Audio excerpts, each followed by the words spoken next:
feel and sound like crap. Um,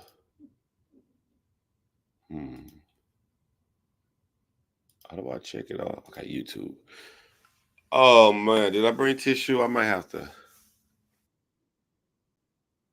I thought I had it ready.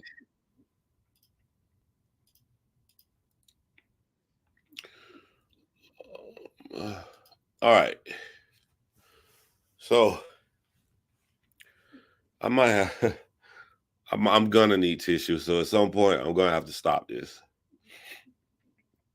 Uh, I am back from Virginia. Sorry, I'm back from Virginia, you guys. I've been so sick. Uh, I got sent home. I've been so sick. I got sent home. So I had a long drive and driving from Virginia to Atlanta, Georgia, of course. I have a lot of free time in my car and I'm listening and I'm listening back to the videos I make. And it's crazy how you can feel you being so detailed, but you're like, oh, I didn't give context to that. I didn't give context to that. So this is how the whole live gonna be because I'm sick. But I hope I drop some jewels on y'all this live. So I said when I do live, I want to have a purpose. So my purpose for my lives are gonna be to fill in on things that I left out before. So I may like do 5 videos on something, then go live about it. Do 5 videos again on that other one, go live about that. But after this right here, I'm gonna film my Kenneth video. I just will not let Kenneth get off that easy. To where he's getting all this good praise and stuff around the internet. I'm going to break him down and remove every rock that Kenneth can hide behind. Because I know I'm good at doing stuff like that. But yo, just going back to the fill-ins, yo, I'm watching the video and I'm watching my AD and Clay video that I made yesterday. So these are some of the thoughts I had while I was driving, right? The biggest thought I had, I thought that I was making clear in the video is that what I want people to learn from my videos is that you can look into different segments of a relationship. So what we tend to do as an example, let's say there's a girl and she in love with a guy and they break up. You ask her why they broke up. She say he cheated on me. I caught him. He was sleeping with somebody else. He's foul. She deserves to break up with him. He cheated. He's not. He's not going. Motion detection in the basement door. He not going. Let me look at my basement. He not going to the next relationship with her. So while that guy is foul, while that guy is cheated, if she starts talking to me on different subjects of what happened in the relationship, and I find her at flaw on that one thing, I'm gonna be like, yo, you was wrong on that. Me telling her she's wrong on that one thing that she brought up to me, that one subject, does not mean that I think that she is the reason why they broke up or that one defining thing. No, I think they broke up because he cheated on her. But that's one of the biggest things. So my video yesterday was only on the subject of Clay bringing up finances. So the entire video is surrounded by finances. So I was able to show things that I feel that AD was wrong on finances. Me bringing that up on finances does not mean I think that that's why they broke up. The reason I think why Clay and AD broke up is because Clay was not ready to get married to anybody. Point blank, plain and simple. That's it. That's why they broke up. He wasn't fully committed to being a husband and doing everything a husband has to do. Given that, on the subject of finances, AD went about to prove the wrong thing that didn't matter.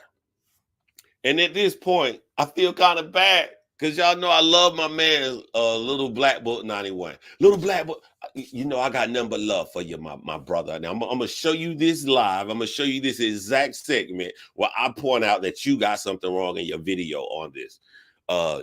Little Black Book 91 brought up and said, Clay, what are you worried about her finances? My fucked up British accent. Don't worry about how she got her money. She got her money. You will go out and try to get yours. Don't worry about how she got her money. So I'll give you an analogy of how you're wrong on that point, little black book 91. It isn't about finances. It's about misleading someone in your representation of how you think as a person. So if Clay says that they bonded in the pods on entrepreneurship, that's how they bonded. That's one of the major things he liked. Now, the first thing I do when someone says something, I'm like, he could be lying. AD checks wherever she feels that Clay is wrong. AD has never denied that they bonded over entrepreneurship. So one person says it, one person has nothing bad to say about it. I'm going to say that that's correct. I'm going to say that that happened. So if they're in the pods and he's fallen in love with a woman over this that they're bonding over, let's pretend AD hit the lottery. So they get out of the pods. Clay's out here hustling. The same thing that they said they bonded over, but AD don't have to do nothing. She hit the lottery. She got $30 million. So she just sitting on her ass. Do you see where I'm getting at? If you hit the lottery, you have not hustled. You have not done anything. You just got lucky and hit the lottery. I'm using that extreme example to show that it wasn't about the security that AD had gained for herself to where she could just sit on her ass. It was the point that she was sitting on her ass. That's what I'm saying. That was wrong. Like you is like it's misleading. Misleading the closest I can get without saying lying. Is you know what I'm saying? It's like no, I'm laughing because the example I want to use, like something simple. This is very simple, but it's funny. Like I'm starting to holler at this chick, and she told me there's only two kind of women in the world: women that sleep with nothing on in their room and it's black dark, and women that sleep with the TV on. When I got with her, oh yeah, I have my TV on every night. Yeah, I don't know why people complain about that. That shit, I sleep right through it. It don't bother me. I'm thinking, shit, this is great because I'm one of them crazy people. I gotta be up. I gotta have my TV on. One of the biggest reasons I be sleeping on the couch is because I like the TV on and the TV don't be in my room. So this is gonna be great. I'm kicking it with her. She's one of the few women that like the TV on. This is gonna be awesome. Then you get in a relationship. I sleep black dark in the room. I don't like nothing on. But I thought you told me you like the TV on. One of the things I like, one of the little things, the little cherries on top. I thought you liked the TV on. That's what you said. All right, man. Damn. May not be that big, but like even that silly, realistic example of something that happened, but even in that silly thing, it wasn't really about the TV. It's like, what else? What else did you say to me that you were just kicking it and misleading how you really are? What other subjects is about to come out that I thought was true that's not true? That's what I'm saying. That when I say that there was no drive in my last video dealing with AD and Clay, there's no fucking drive. She admits, came on, she do nothing. She said that she lined stuff up. Now I want to go, and this is about going into details, right? So we about to go into detail. All I've done is been a sales manager or taught sales training my entire career. So when you talk about 23 years, all dealing in sales, it's only time I left sales was to go into marketing. When I was a senior marketing manager at Motorola. But really, it was sales. It's instead of just trying to sell directly to the consumer, you were selling to companies and hoping that what your sale is to the company, they like your product enough that they go and sell your product. So it's like third fucking party sales. You know what I'm saying? One step up. So it still was sales. And besides, that's all I've ever done. And what I've noticed in training salesmen, managing salesmen, I noticed no matter how different their personality is, there was always one thing that remained the same inside of a good salesman. So to try to encourage salesmen, some salesmen would get afraid when they are an introvert or they have a passive personality. And I let them know, like, bro, I don't work for companies where the quietest motherfucker in the room was killing it. He was killing them. He didn't sound like that talkative person, friendly, and all that stuff. He was killing it. So I done seen quiet salesmen, and we're not talking about regular sales. We're talking about top people that could sell houses like AD sell and sit on her ass and not do nothing. Like, oh, I'm just gonna go out here, kill it in Charlotte real quick, stack up a bunch of dough, and then go out of my life, right? And then I can take off. I can do this show. I can sit on my ass after the show. I can a whole year. I can sit on my ass. I just killed it that quick. That kind of personality over about 25 years in sales and sales management and training salesmen, they are going to reassure you without you asking on their ability to be productive, if that makes sense. Like me, somebody come up, well, name me a feat, John. I sold 30 insurance policies in a day when I worked at Geico 20 years ago. 30 policies, broke a record in one day. You know how hard it is to sell 30 fucking policies in one day? That just come off the top of my head real quick, right? If you got it in the tuck to say. You got Clay asking AD to show me some kind of drive. She could have showed him a drive without even doing anything new by giving details that most people who sell a lot are going to do anyway. Like AD could have been like, oh, I'm a planner, so this is how I did it. I planned the show like this right here, right? So I could chill, and at this point I can get to know you and I can be focused. So let me tell you about this client I had one time. Oh my God, a beautiful house. But this is the problem that they had, right? Boom, boom, boom. She going to that big old story or doing that right there. He just sitting there listening, like, damn. He getting turned on because he hearing the drive that he like. I'm telling you guys, I've never met a top salesperson that isn't ready to show you or tell you how they do it is what they do. I've never seen it in 25 years. Even the quiet ones on the job. Remember this girl, man, this training class I had, man. Whenever they go on break, they talk shit about this girl because she was lost. She was asking me some of the most ridiculous questions. She was so new. And they go on their little smoke break. They smoking. They're like, yo, we give her a week. That girl smoked their ass. That girl, I ain't never seen her like this before in my life. That girl, I think during training, she was just so green. She was asking every feeling in every tiny blank to make sure she really understood everything. And when she got it, she got it. And as quiet as she was in that training room, when they went out there and started selling, and them dudes had that weird ass look on their face because she's smoking the shit out their ass. Know what she did? Yeah, I'm killing it. You know what I'm saying? This is easy to me. You know, let me tell you how I got this one guy. Boom, boom, boom. She went to talk about it. That's what top salespeople is. Just that you're gonna talk about it. I've never seen somebody that didn't talk about it or wanna say because it's a you're going into a situation where especially in real estate, a lot of money is being spent. When you showed a couple a house and they looking around at the walls and everything, they're trying to decide. They're not trying to decide on $20, $10. They're trying to decide on $400,000, $600,000 investment.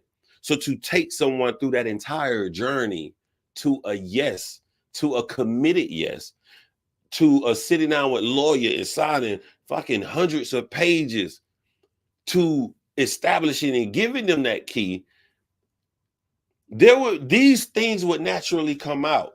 But to go more in depth on this, but there's also a contradiction though. Like why would you need to be working as a bartender in your ex's club if you're this good at real estate sales that you can bag all of this money up? Why would you still need to be doing that?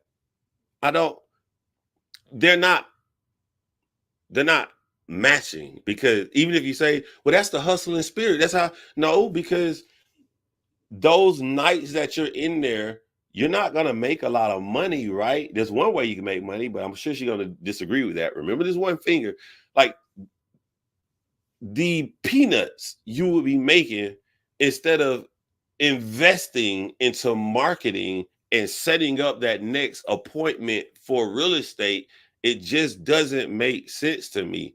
Most people who got second jobs in real estate is because their real estate is not working out well for them.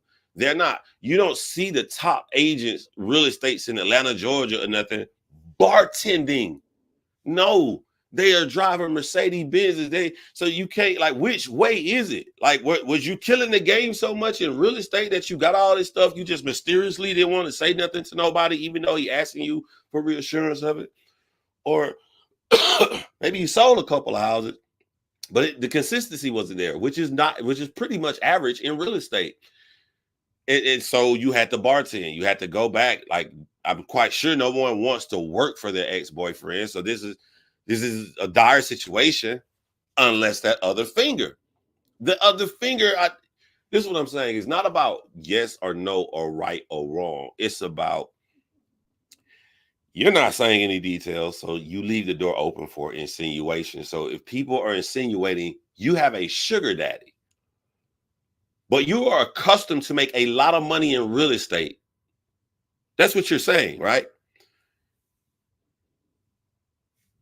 It just seems like, of all the other places you can try to earn a little bit more money, to say that you're well kept and you take a minimal job like that, maybe you make $15 an hour or something like that. It seems like possibly you leave the door open that you could have been making a lot of money, that he paying you more money than he paying the other bartenders, the other cocktail waitresses. He paying them minimum, but you're his ex-girlfriend and he taking care of you. So even if you feel like you're not well kept or you don't have a sugar daddy, if you're working in your ex-boyfriend's club and he's paying you more money than the job requires, if you get any more money than the rest of the cocktail waitresses, if you get any more money than any of the bartenders, you do, in fact, have a sugar daddy that is helping you out. I'm not saying that's true. I'm saying with the lack of details, you leave the door open for those insinuations to be made. That's what I'm saying. Like,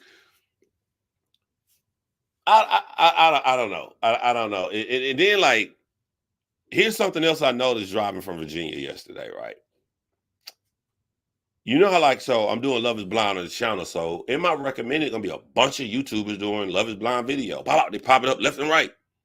Guess what popped up in my recommended? Clay has a YouTube channel. Clay has a YouTube channel. I click on Clay's YouTube channel. You know what Clay is doing? Clay is showing off his boats that he's buying to rent out. He is using YouTube to advertise his business. But it gets better. Clay went on that interview and he said, I know that we're going to get attention, but I'm not going to lie. I didn't expect the attention to be people leaving horrible reviews and trying to destroy my business. And when Clay said this, I felt bad for him. I'm like, damn, man. Like, he didn't do what Jeremy did and cheat on nobody. He made himself believe he was ready for a relationship and he wasn't, and he left. And for that, people are trying to destroy his life. So then I thought, because I do marketing and sales, that's the first thing that came to my brain. I said, how should Clay get out of this? Because he needs to make a living. I said, I'm driving, and I said, you know what Clay should do to get out of this? He should go through the fire. And when I say go through the fire, I meant he should put out there to the world that he was on Love is Blind. He has a business, but he is the Love is Blind guy. I'm going to tell you what that does. It gives sane, rational people a motive to understand the bad reviews. If you run away that you were on reality television, and you try to be like, I'm just this normal guy, and people read these horrible reviews, they are left with nothing but to assume the fake horrible reviews are real. Who the fuck you just, Joe Schmo got a business? Damn, this motherfucker boats is trash. Look at all these bad reviews. Or they can go, whoa, look at all these bad reviews. Who is this? That's the Love is Blind guy. Oh, he's so popular. Oh, they coming over here leaving. Oh, so these reviews ain't real. Let me go check out one of these boats. I get to meet Clay and check out a boat. That's the best way to go through it. So Clay made that option. He going through it. He's on a bunch of interviews. He putting himself out there. He's the Love is Blind guy, and he got a YouTube channel, and his YouTube channel is dedicated to his business. Guess who doesn't have a channel dedicated to their business? Guess who doesn't have anything online to push people to come towards their real estate business? So we can, a lot of times, we can look at editing. We can look at all that shit, but fuck the show. Fuck editing. Look at what's happened after the show. Even after the show is showing what happened on the show. AD is not showing a drive. AD isn't showing that she's working hard towards something. Only Clay is. And AD said in her interview, well, Clay talked about he out here doing all this stuff, but he was even struggling at times and failing at times. And I said in my video, yeah, but that's his drive. He gonna keep going. He gonna keep going. She said it. I said it. Clay is doing it now. Clay is hurting because they don't like him on the show, got bad reviews. What did Clay do? Still out here hustling, still out here trying, still out here putting in his drive. You either got it or you don't. I can't even motherfucking breathe. I'm sick. I've been told to call Sunday before I even think about coming in work. Instead of just sitting here laying in the bed, I got all my pills tucked in. I got my energy drink. I'm finna do this video. I'm finna set up my camera inside my garage that's being turned into a studio, and I'm finna film the intro to my documentary in a very cinematic way. Y'all gonna, for people who like my documentary, y'all gonna like it. I got this little intro trailer I'm doing showing the flashbacks of the cases that I've done, asking myself, are you sure you want to come back to this? And then I'm gonna flip the transitions to start showing the comments on my videos where the family members have praised me for showing the deceased family in a good light, to show that transition of the bad of why I shouldn't come back to the good of why I did it, leading to the opening intro. I'm doing all of this today while sick because of the drive that I have, man. So people, you either got it or you don't. The show, the reunion, the interviews, the life right now, as of this very present time, I don't see that in AD. So I don't fault Clay seeing it in AD for much more. It isn't whether AD has a sugar daddy or not. It's what could lead someone to think that you do have a sugar daddy. Real people who stack that amount of money for selling those amount of houses real fast where they can sit on their ass like that. If you have that ability to do that, you don't need to be a cocktail waitress for your fucking ex-boyfriend. It's not making logical sense, at least to me. So I feel like those details was left out of my AD. My AD and Clay video. Forgive me, I'm sick. I'm a little sick here.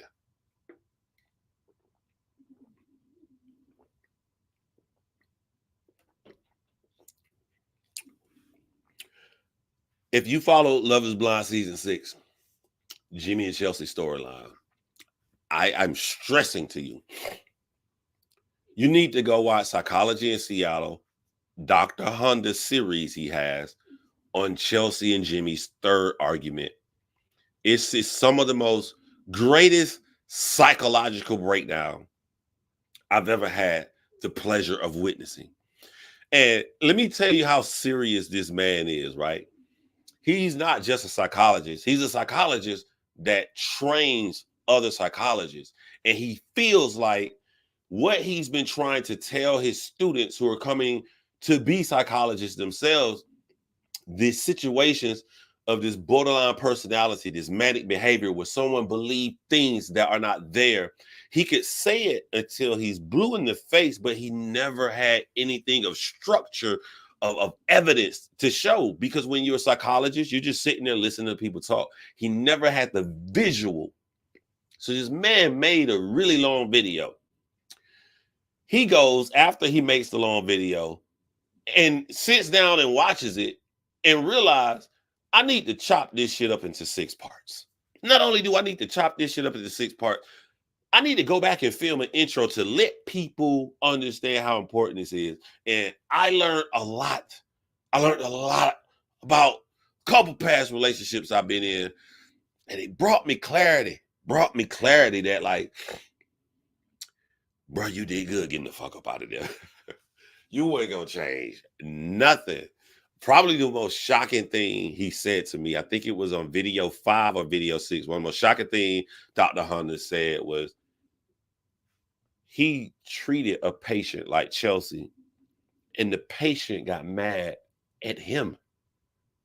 Do you know how scary it is being in a fucking relationship and you see somebody motherfucking crazy or whatever, and you're like, they need mental help. They need to go talk to a shrink. And they get mad at the shrink. They get mad. I didn't know. I didn't know that this kind of stuff. I didn't know that this kind of stuff went on. But what he was able to do with taking his time making 6 videos, he was able to pause the video. And I got more clarity on things that Jimmy and Chelsea both agreed upon, that we got to stop arguing on the internet.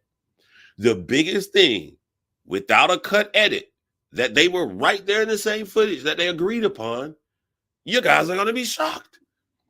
It was that Jimmy only went out once. I couldn't believe it.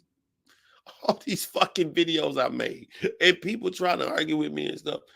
Jimmy went out once. She said it. She said it out of her mouth. So then I thought, as I'm driving from Virginia, like, she was going to flip out on this man anyway, right? However, to make it worse, the new information is she was on the phone with Laura.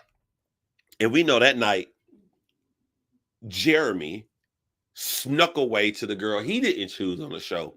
So when I add that new information, I'm like, I can see why this crazy motherfucker went ultra crazy this night. But then I had to think about it in more detail. Jimmy, let's look at this timeline. Laura is on the phone with Chelsea while Jimmy is out. Jimmy is only out for 1 hour because Jimmy and Chelsea both confirmed this. Clearly, they confirmed he was on. And it's even better for Jimmy because when I thought he was out for an hour, I thought he was at the location for an hour. So I thought he was gone like 3-4 hours. Like not 3. I thought he was going like the long drive there and the long drive back plus an hour. No. Come to find out, this man was gone an hour max. That means if it took him 20 minutes to get there, 20 minutes to get home, he was only there for 20 fucking minutes. This is insane. All right, let's get back to the timeline. So she would have had an hour max. She's on the phone with her. Jimmy wasn't out late. Jimmy came back home to Chelsea. So that means that Chelsea is talking to Laura early. Now let's look at Laura's side.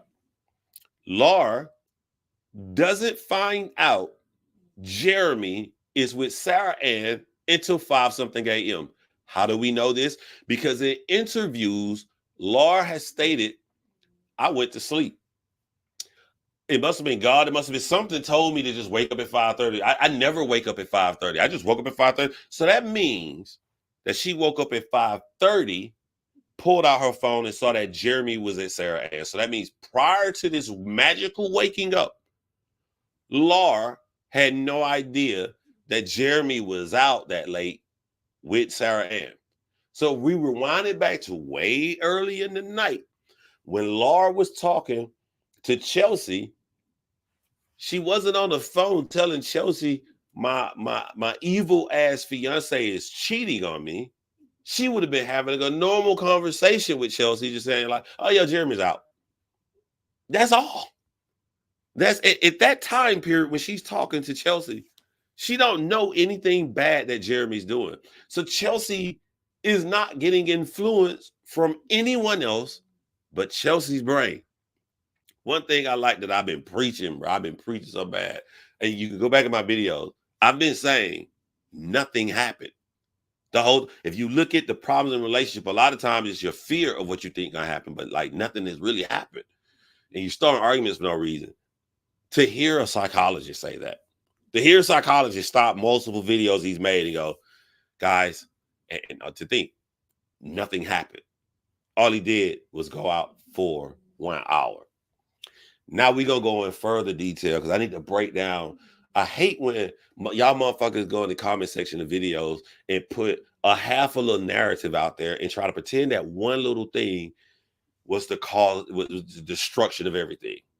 An example.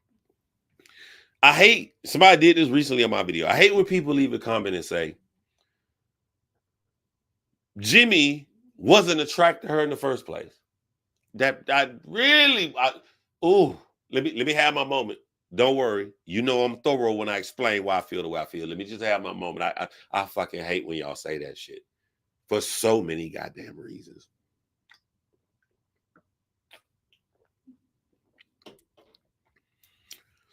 This is what goes on in my head when y'all say that shit. In my head, you're saying Jimmy wasn't attracted to her. And because he knew that he didn't feel attracted to her, he destroyed the relationship. He made everything bad. All because if he had an attraction to her, then it would have been great and they would have lived happily ever after. Get the fuck out of here. Get the fuck out of here. If you are a woman, this either happened to you or happened to one of your friends, but it's something you know about in your life. How many women get with a man they wouldn't initially get with? They don't find super attractive. They're like, I mean, he okay. At the end of that, y'all break up. This guy cheats on you. You're crying your eyes out because he cheated on you. And what do you? And he ugly too. You wasn't attracted to him, but you're crying because you did love that guy. You love that guy because you put everything into it. So if this either happened to you or happened to a friend, you know that this is normal shit to happen. Why is it okay? Why is it plausible? You can understand when a woman do it, but it's the horrible destruction of a relationship if you feel, you don't even know you're right. You feel that a man did that. You feel Jimmy was not all the way attracted to her. I go by what I saw. I saw him putting in work. I saw him multiple times trying to reassure someone who is unreassurable over and over and over and over again. I saw someone tell a woman that he loves her multiple times. I saw someone with a woman every fucking day except for 1 hour. I can only go by what I see. So like, I don't think that Jimmy saw Chelsea as gorgeous or amazing, but I didn't see that Jimmy thought Chelsea was ugly. Bro, I thought she cute. She got cute eyes. You know what I'm saying? She's straight. She's doable enough in the face that the woman I fell in love with the pause with, I'm going all in with. And that's all it takes. If you see somebody, y'all click, you be like, that's enough. I'm going all in. Why are we bringing up how they look? Why does how they look matter? Why would you hang? I think you're bringing your personal life into it. Why would you hang the destruction on a relationship on one small comment of a man just softly, calmly saying, I don't think she told the truth about looking like Megan Good.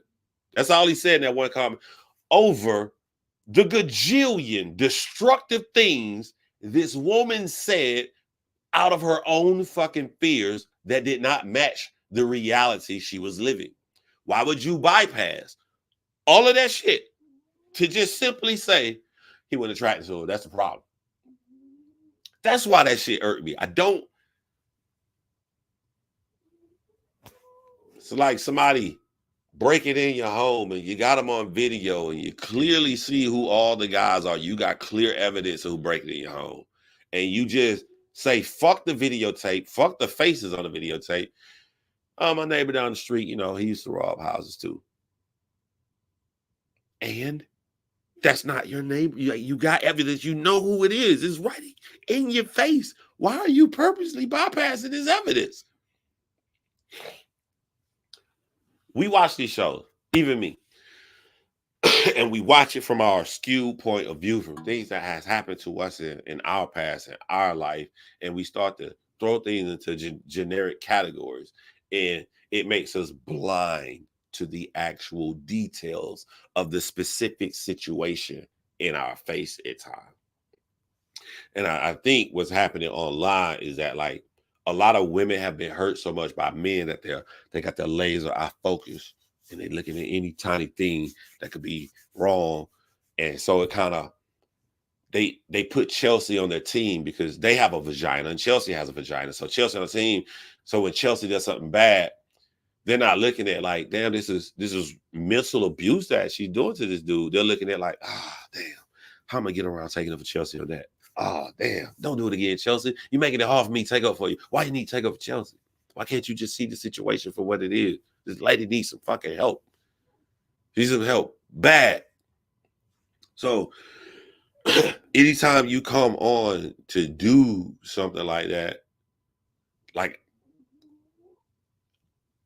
I feel so bad for the day that Chelsea posts a picture with a guy with a fruit on his face. You know how they hide their boyfriend when they first get them, want the world to know. I feel bad for that guy. And something happened I watched last night. Oh, I was with my friend. We was watching season 3 of Love is Blind, right? Because she been watching them out of order since I do this right here. So we watched season 3. And it was the first night all the couples met each other. That night when Bartiz first saw fucking Raven, it was like she's a smoke show or whatever. And what was interesting about that night was it was when Zanab first saw Colleen. And then Colleen starts laughing, joking, like, we had sex 3 times. And Zanab was like, we had sex 5 times. And they started doing their dance and laughing. And that shit scared me. It's because I already seen season. I've been seen season 3 times, at least 3 times.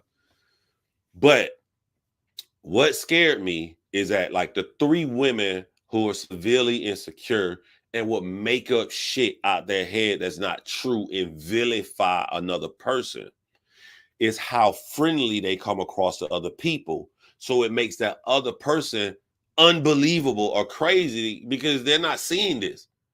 Go back to the statement that AD made at the reunion. It was like, this was shocking. We're not used to seeing Chelsea like this. And then go back and revisit that because it's fresh on my head. Before Zanab and Cole went to meet everybody, she was unleashing a severe amount of insecurities. And it was insecurities mixed with passive aggressive insult. Insecurity, like y'all just met each other. This with Zanab and Cole, she fucked Cole so good. She gave Cole some good, and she gave it to him multiple times so good. She wore him out. I thought when you wear a person out, it's supposed to be a good thing. It's a sign of love. But an insecure person, she wore him out. Cole laid out in the morning, and she sit there and go, yeah, he's giving me the silent treatment. Things don't be rational in these kind of people head.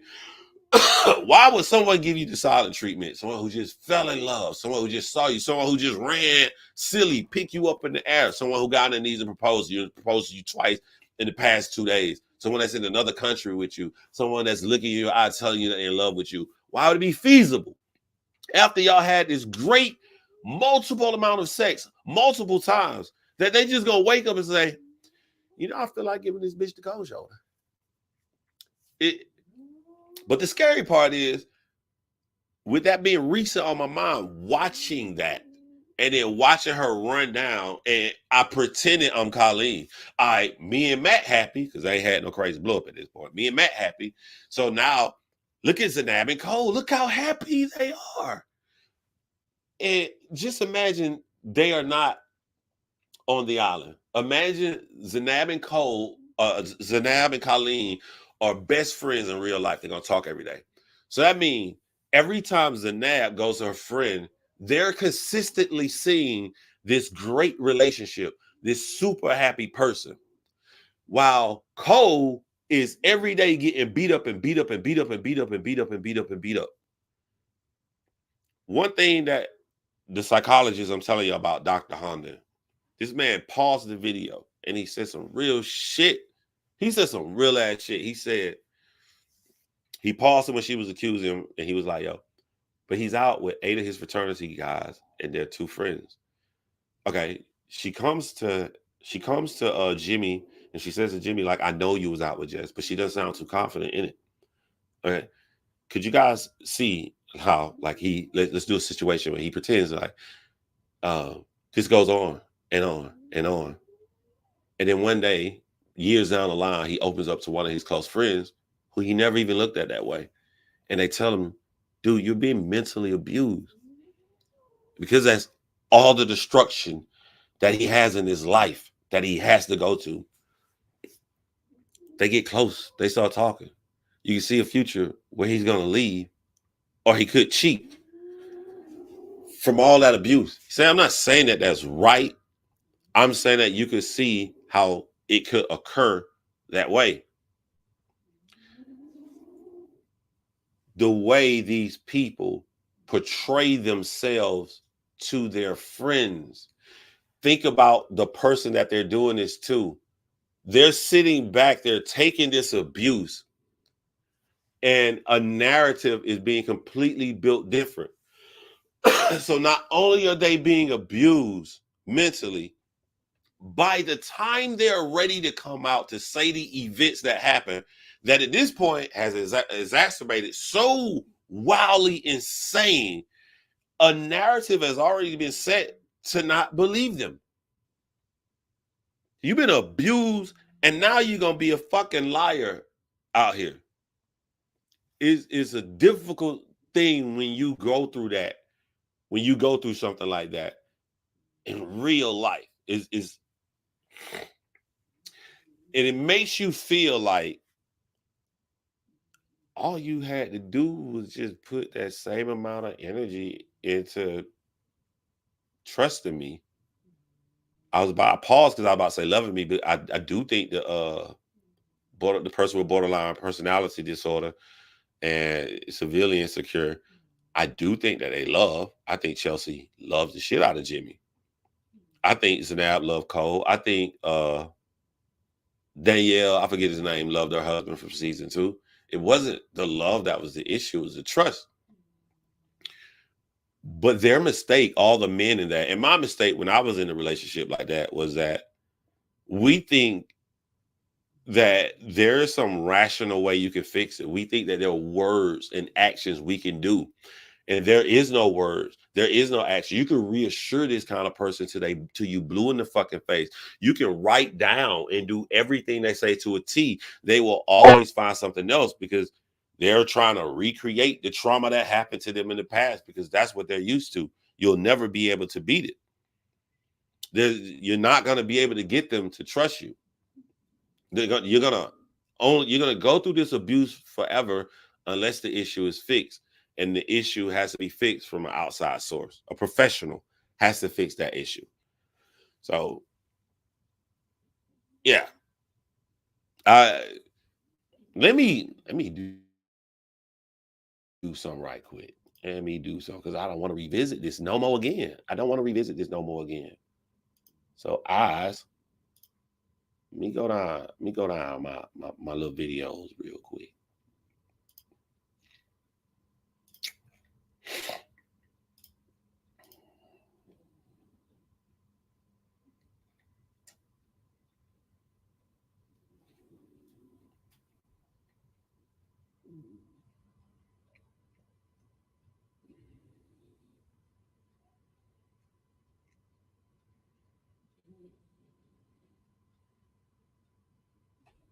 All right, I want to show y'all just to make it a little bit better. Let me show y'all the page so y'all can see it too.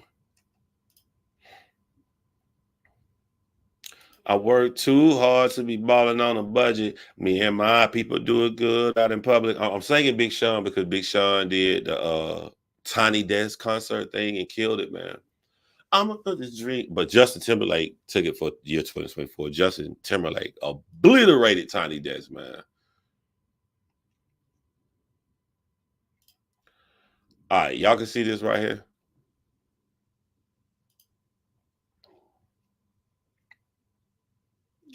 All right. Let me go down some of these comments.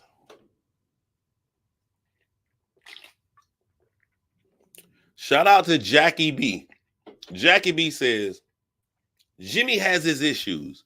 No boundaries, weak on his stance, has difficult ending relationships, and lack communication skills. But Chelsea is abusive,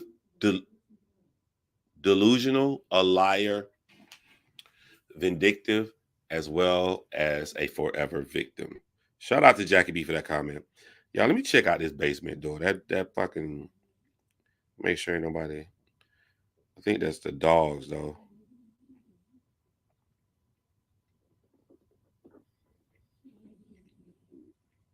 You sit back here going live and hey, it's like you get murdered and the audience can hear the murder coming. Boom, boom, boom. Noise at basement door. Boom, boom, boom. Noise at basement. Boom, boom, boom. Noise at hallway. Boom, boom, boom. Noise at bedroom. Bam! Ah! You just hear the shit coming, like it getting closer and closer. Let me check the damn cameras. All right, so so go to Jackie's comment. She said that Jimmy has no boundaries. No, what I try to do in my life, I try to, because this is one of the things that abusive people do. They do those absolutes. You don't love me at all. You never love me. Wow. I can see like I can work on some shit if she think that I love her, but she want me to do something else. But she's saying my best ability is being shown that I've never in my life fucking loved her, makes a nigga want to leave. No boundaries. I don't know if the word no, I have a problem. What do you mean when you say he has no boundaries? I don't know what that means. He's weak on his stance. I agree with you. Jimmy is weak on his stance. I've been there. I've been there. Jimmy is weak on his stance. She said Jimmy has difficulty ending relationships. I agree. I agree. This is gonna sound bad. Oh my God, there's no good way to say this. That shit just called practice. I was one of the guys in my early 20s that like I think I broke up with one person. I broke up with this. I dated an Asian woman before. I dated an Asian woman when I was 18. I mean, I was 18 and she was 23, and I thought she was old as hell. Like I was kind of embarrassed at her age. Like it's just funny to me that I'm thinking 23 old. Like I'm 18. I just got to the Air Force, and and I remember she 23. And to me, in my head, she was 40 years old. That's all. But besides her, everybody mainly broke up with me. I break up with everybody now. Like I break up with everybody because of my own trauma. Soon as I see some crazy shit, I'm out the fucking door. Bam, gone. Soon as I see some, I'm one of them guys that it took a lot for me to leave, but when I left, it's done. There's no coming back. When I make that decision, I make it for a reason. A lot of times I make my decision, I'll just look at that motherfucker. I'll look at the woman and I go, there's no way. I would be foolish to sign a legal documentation binding us together forever. And if I'm not gonna ever get married to her, yeah, it's over. And then I'm out. But I would take a lot of abuse leading up to that, to where I would tell my friends, they'd be like, yo, that's wild, B. I would have been left. But when I leave, I leave. And the crazy part is every time I leave, they are so fucking broken down. They're screaming, crying, and I be looking at them like, I didn't even know you liked me this much. How the fuck you were just acting like you really? It's like I feel like they're trying to show me how much that they really care about the relationship, they really love me, but it's really insulting me that the way you treated me and the way you was dogging me out, you're begging you're begging to this magnitude for me to purposely stay in the situation to be treated this way. You really don't give a fuck about me. You would go to these depths to keep me in a toxic situation like this. There's no reconciliation. There's no growth. There's no want for growth. You want me to stay here to do fuck out of here with that shit. I got my master's degree in breaking up with people now. uh she said he lacks communication skills.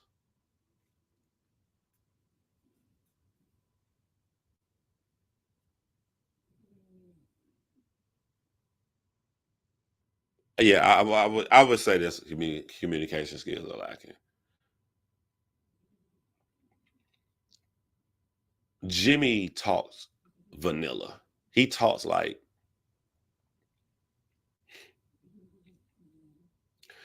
there are things that I think and I sit down and I'm talking to somebody. And before I speak, I transform to the most effective way I know of this particular individual so the message can reach them. You know? Uh I want to give an example.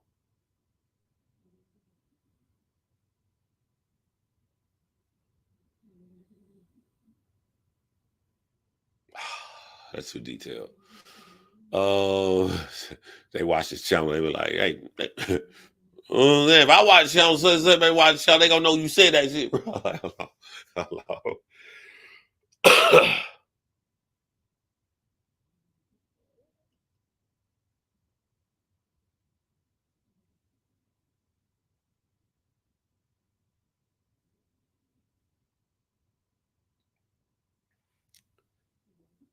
A girl tell me she crying the relationship over with, and just like she just devastated. And I start asking questions, and she tells me, "Yeah, he met my dad. You know how much I love my dad, John. He met my whole family. He met everybody." And I go,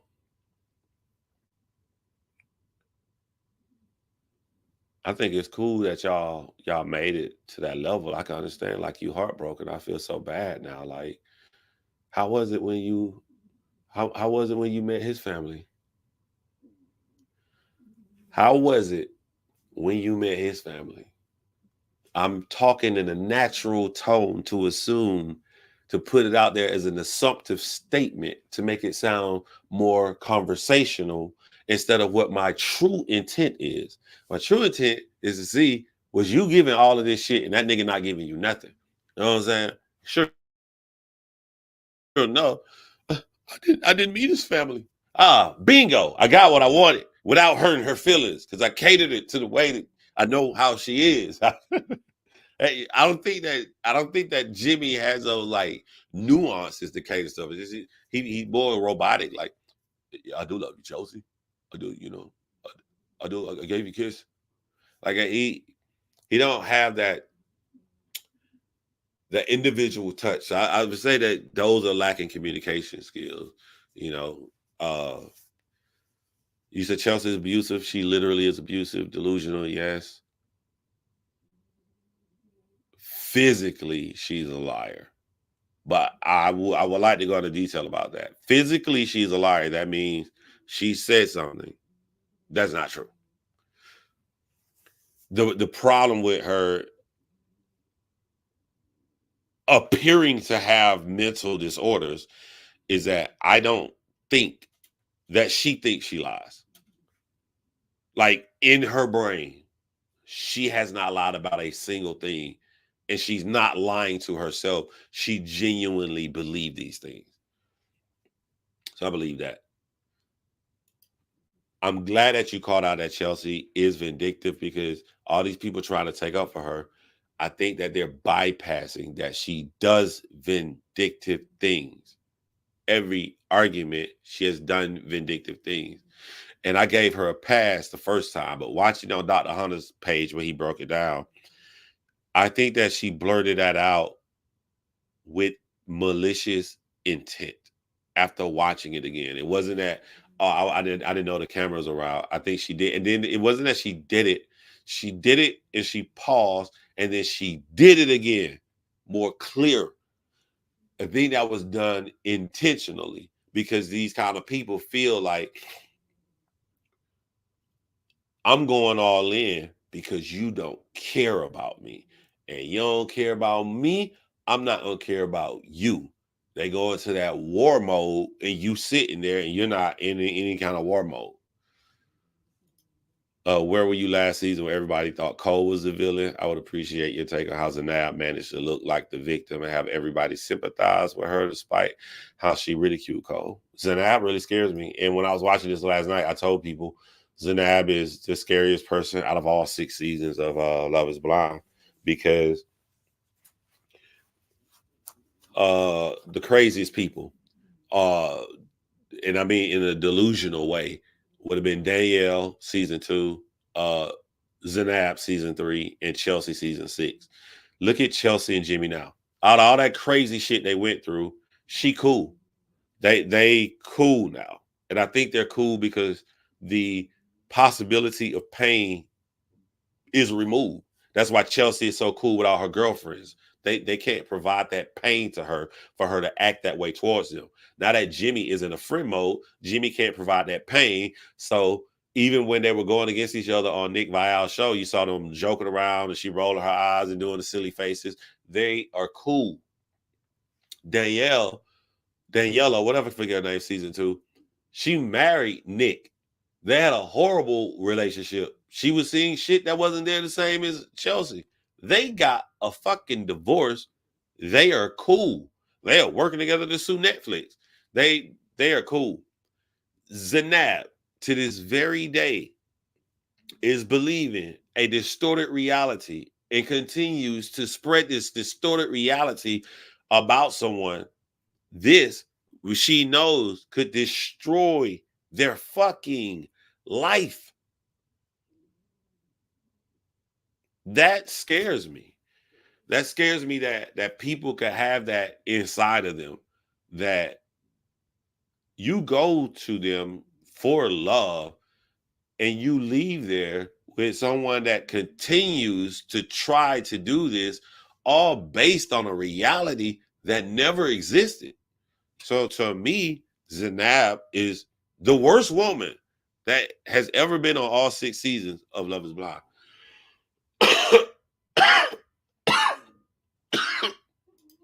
Hold on.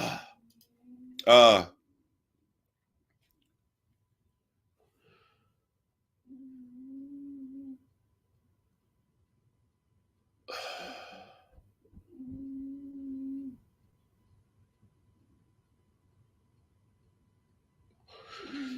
this is something that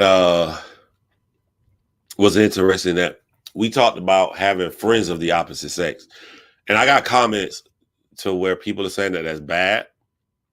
People saying it's good. Stephanie Yee, shout out to Stephanie Yee. She leaves some good comments on my page. We need to normalize opposite friendships, not want to sleep with them, but actually healthy friendships within same sex friends. If there's that one person who drops their friends for a relationship, we look at them sideways. It should be seen the same way, regardless of gender. All right, so before I get into that, like, these comments are reminding me things I want to say to y'all to get it all out on this live, right? Check it. Why did Nick Vial vilify the other woman? Don't worry, I'm gonna say the other woman is in detail. Why is the audience online vilifying the other woman? You're saying, like, I'm purposely not revealing who the other woman is now because I want to show people what they're doing. You're pretending that Jimmy problem is he had sex with his friend prior to meeting Chelsea. They had sex, and then they realized that they should be in a relationship, and then they became close friends. You're saying the reason is because he had sex. Okay, if that's the reason, why when y'all mention her, you mention his other friend that was with her? Jimmy bought them girls. Why did you bring them girls? Wait a minute. If it's just about the one he had sex with, why you say, why did Jimmy bring that girl? Why are you putting the other one he never hooked up with, he never had sex with? So that means she's just a buddy, a normal friend. So that means that you guys are saying your true fear that's really underneath. Y'all have a fear you don't want somebody to be friends with nobody of the opposite sex. Because that other girl that was there, there was two girls there. What's the difference between that other girl and one of Jimmy 11 frat homeboys? The only difference between her and his other 11 frat boys is she has a vagina and they have a penis. But y'all don't group the 11 frat boys with his friend that he hooked up with one time, but you group the other woman who he never hooked up with, he never had sex. You group her into that. Why are y'all grouping her into? She hadn't done anything. So it appears to me that like people are showing that they just don't feel comfortable with people having friends of the opposite sex. In that, I think there's somebody for everybody. There's somebody for everybody. To me,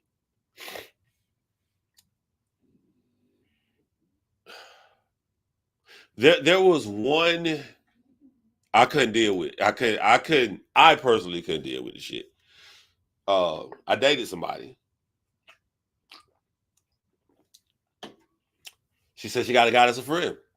I was happy because I'm like, yo, if she got a dude that's one of her close homeboys, I ain't got to worry about her getting mad that I got women friends that I love like my sister. So we gonna be cool. Bet she gonna really like me. Until she told me that she was married, and she said how she met this guy that's a friend. She said she was married, and they went to this party, and he saw her out with her homegirls, and he immediately tried to holler at her. And her friends came and told dude, nah, she married.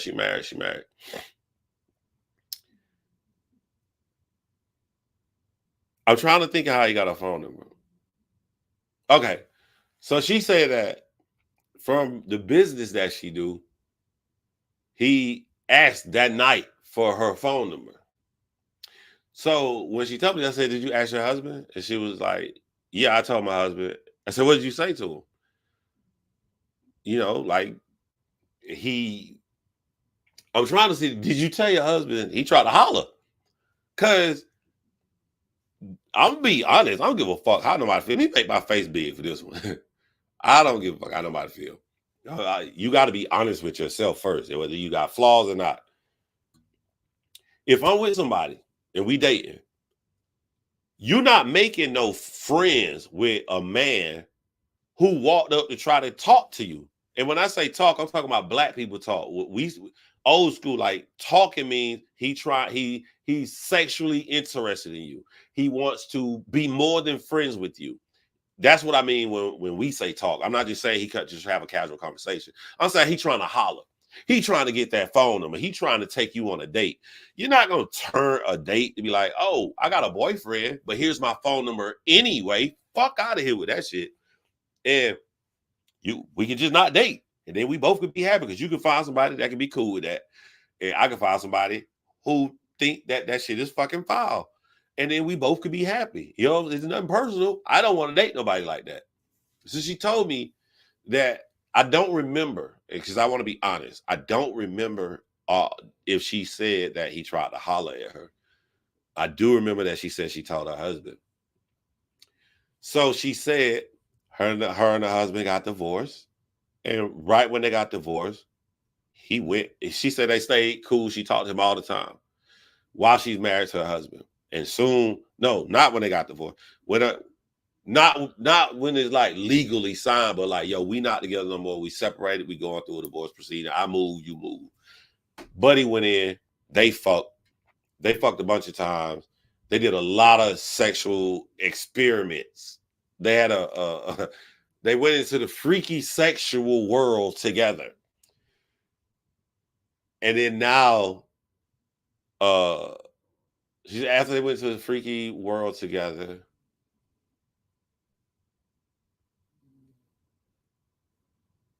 he moved far away. And since he moved far away, they knew that it wasn't gonna work, so they just cool. Now, I'm gonna give y'all the opportunity to say whatever you want to about me, but at least you can't say I ain't honest with my feelings. When I found out that backstory, in my brain, I know niggas. This man met you, was attracted to you. He wants you the whole time. He moved in the first fucking shot he did. Bam, fulfilled every fantasy he wanted. Did everything under the sun till it wasn't nothing to do no more. And all of a sudden, like, hey man, I'm out. We can kick it. Of course he want to kick it. He did everything he wanted to you. But in your brain, you think it because it's distance or whatever. So if distance the only reason y'all not together, then they're gonna be feelings and shit involved. I don't want no motherfucking parts of that. I don't want no parts of that. Like I don't feel comfortable in this situation. That was the one time that I don't want my person to have a guy friend. Other than that, I never gave a fuck. You know what I'm saying? Like I got along great with the girls I've dated, guy homeboy. Never had a problem at all because I trusted them. I believed them. I didn't have anything to worry about. And then when I got around them, I could see how they could be friends and what's not going to work or why there's no. I can see why they're only friends. You know what I'm saying? And so I try to do the same thing too. I try to put my partner. I be wanting my partner to see me around my friends so they can see. Oh, them niggas just brothers and sisters. You know what I'm saying? They just ain't nothing going on. Ain't none of that shit happening. But sometimes it don't always work that way. You know, I've never had a woman have a problem with my best friend in the world ever. I don't know why. No, they all liked her. They're all cool. I've had a girl get mad at my friend that I do a podcast with. And I think it's because I don't blow this nigga head up, man. Fat head ass lady. Uh I think it's because she is deemed what society would call a looker.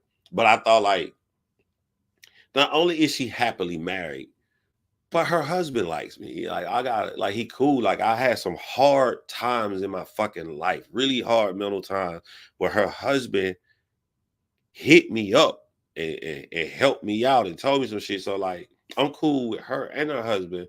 You know what I'm saying? Like there was no reason for that to happen. That was just some insecurity shit. I'm trying to name my 4 friends. My best friend. Let's see. I've never had a friend that's like my other friends, a very popular YouTuber. Stephanie Harlow. I've had anybody. No. No.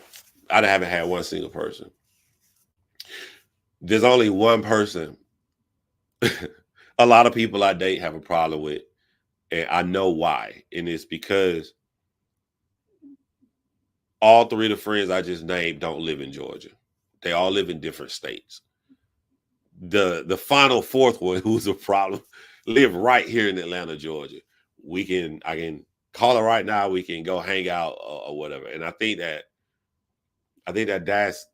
that's the biggest issue is that motherfucker is here. So I've seen some crazy shit happen. I've gotten into an argument before. I don't remember the argument, but that person had nothing to do with it. That I didn't even talk to her or text her or nothing. She just this completely separate. And my girl upset, and she was like, "Yeah," because though she brought her name up. I'm like, "The fuck." where did this come from? Like, what? Like, they just show their insecurities. And I done been through it to where I done stopped being friends with somebody. I said, I ain't gonna never do that shit again.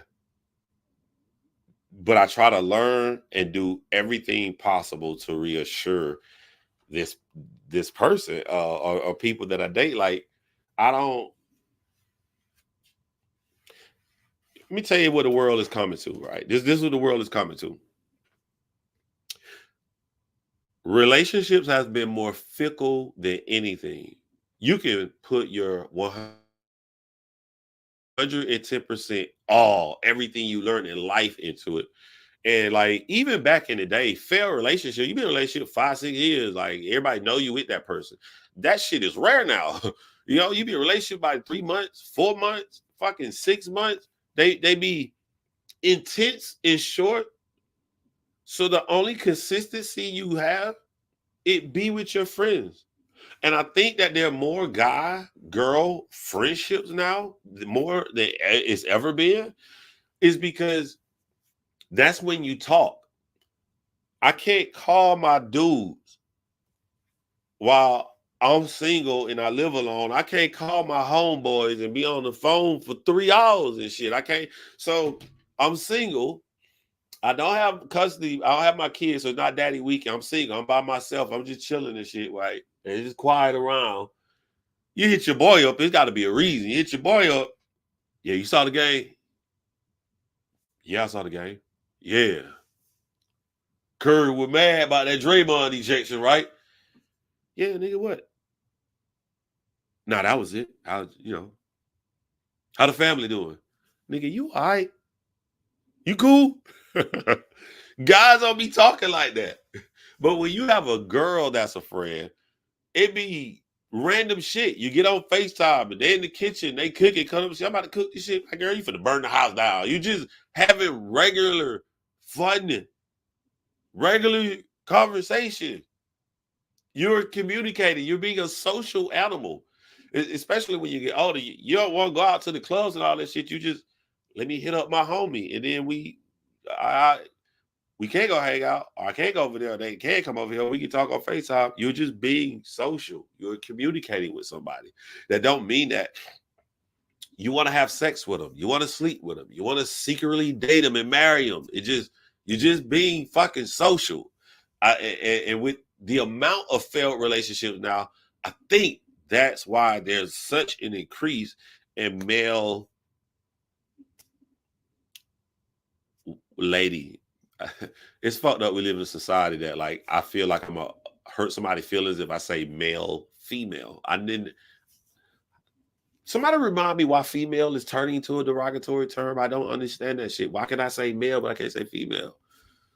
Male, woman, relate friendships are increasing.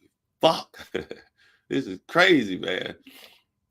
But yeah, that's why I think that they are increasing. And what happens is, no matter how great the relationship is with you and your woman friendship that you have, and y'all cool, you're looking for more.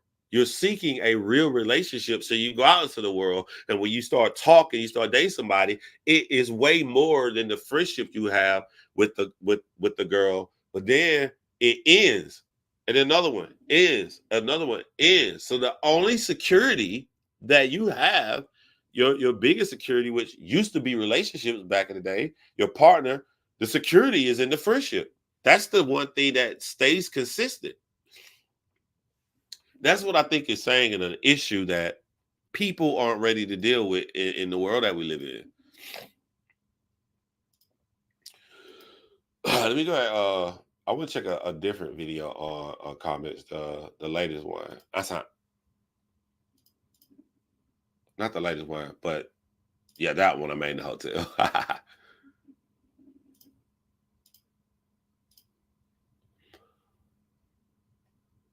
All right, I've already addressed this one. I just wish Jimmy was honest. It was clear he's not attracted to her. I guarantee you this woman has really loved somebody who probably wasn't her type or attracted to. you can have a successful relationship with someone that you did not find immediate attraction to. People do that all the time.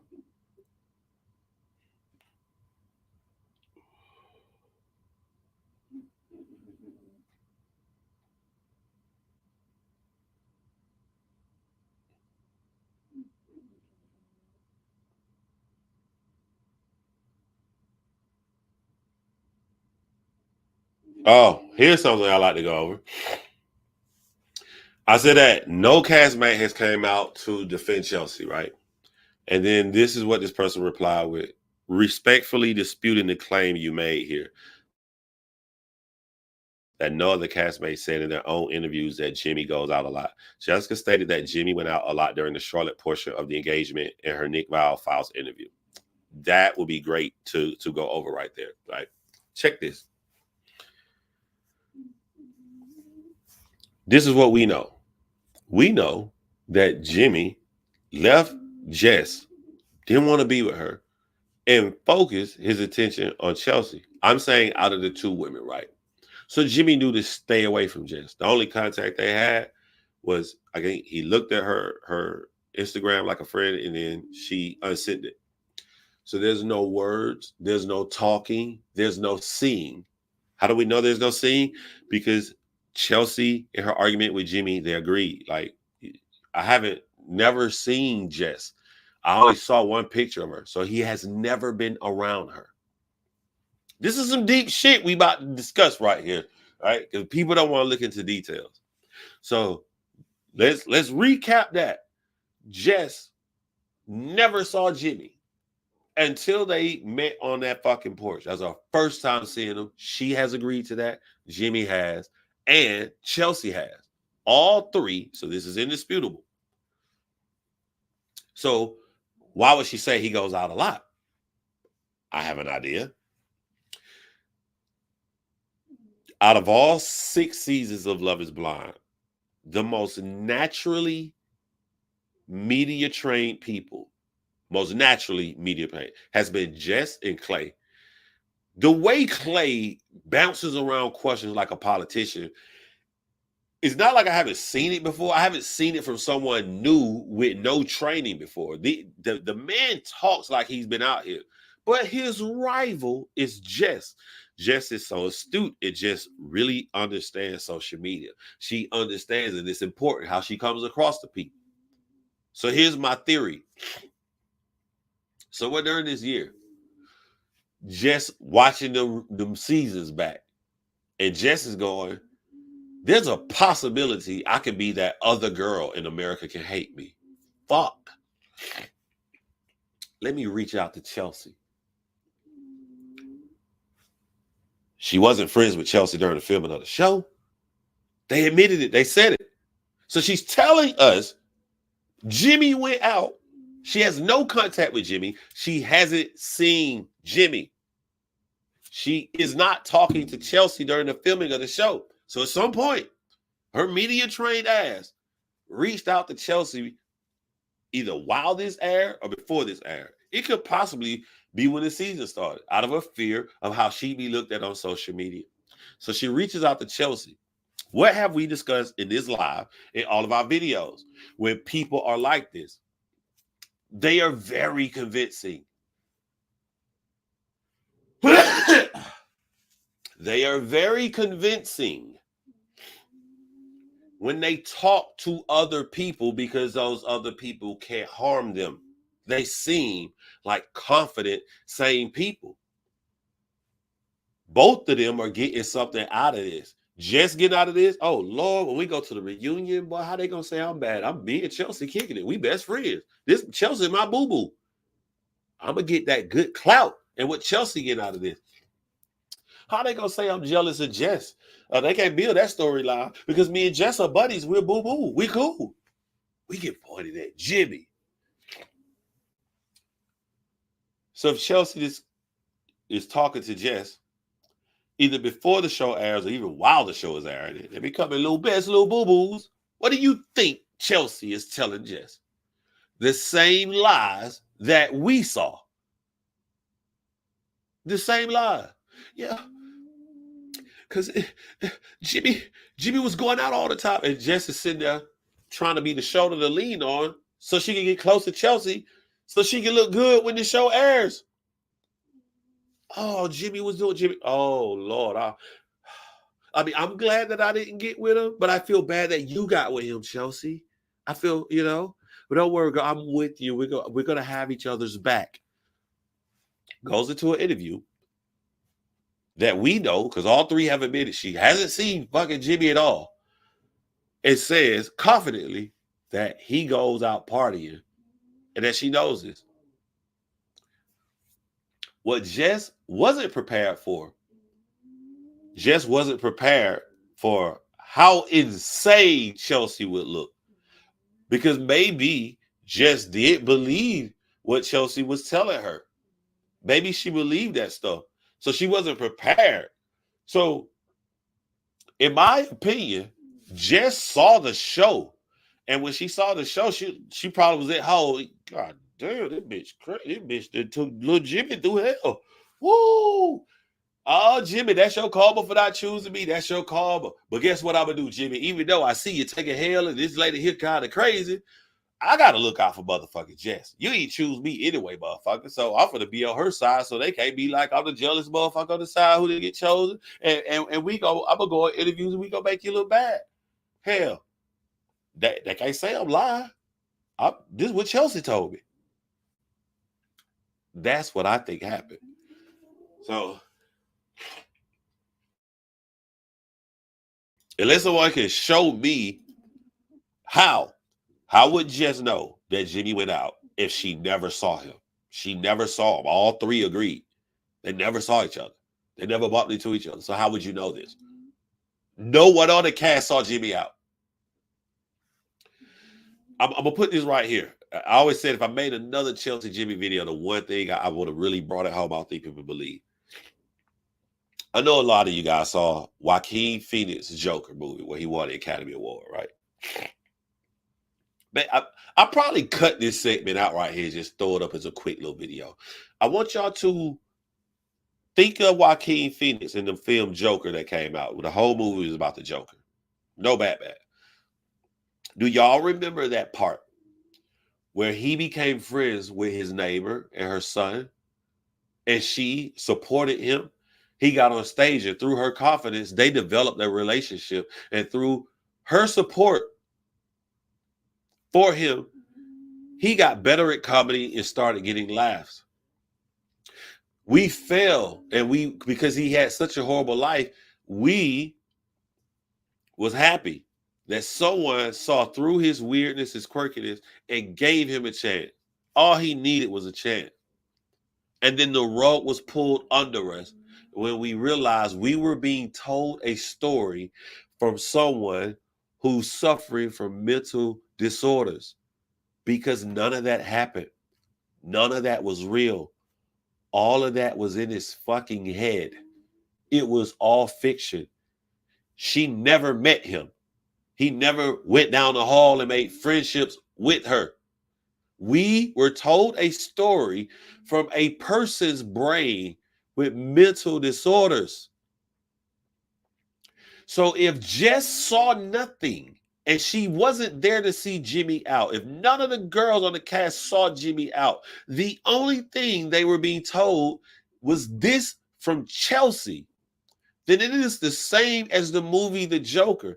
Everything you're being told is from the point of view of someone with severe mental disorders that showed us she could see things that never happened, and she could not see things that clearly did happen. This person is what's telling you these things about someone else, and you're deciding to believe them, possibly because of your own history, your own past, and your own traumas. That's what happened.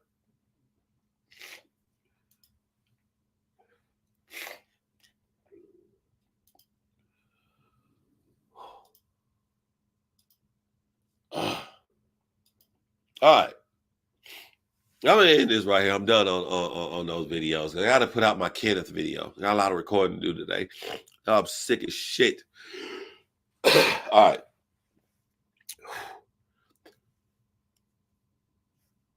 I'm driving from Virginia, and I'm like, I want to do some new shit people not doing in this field. And one of the things I want to do, I want to show people because I think that this is some funny shit. Y'all gonna laugh at me. I said I want to make 2 videos. I want to make a video the top 5 women I was attracted to, and I would have dated for Love Is Blind. And I want to throw that video out there. And then boom, I want to throw out a video the top 5 women I would have dated on Love Is Blind. One video who I find physically attractive, one video who I would have dated. And I said the purpose of me doing a video like that, they could see that looks aren't all that important to men when it comes to relationship. They're important. They are important a little bit, but like I don't think that they hold as much weight as women think. When a man lusts over a woman like that for her physical beauty is for sex. But in relationships, especially, I'm more talking towards older guys, not like guys in their early 20s and all that shit. Cause we still barbaric and hurt coming from our hormones and shit. But like by the trauma in the relationships, a man who is single in his 40s have been through, the top priorities change. The number one shit a man looking for is peace. I promise you that. The number one thing a man looking for is peace. Probably peace and respect.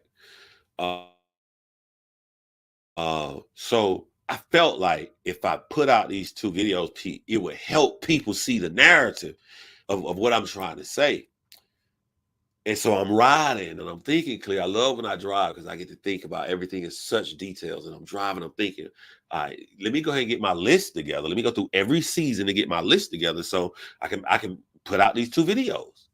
And I'm constructing my list. And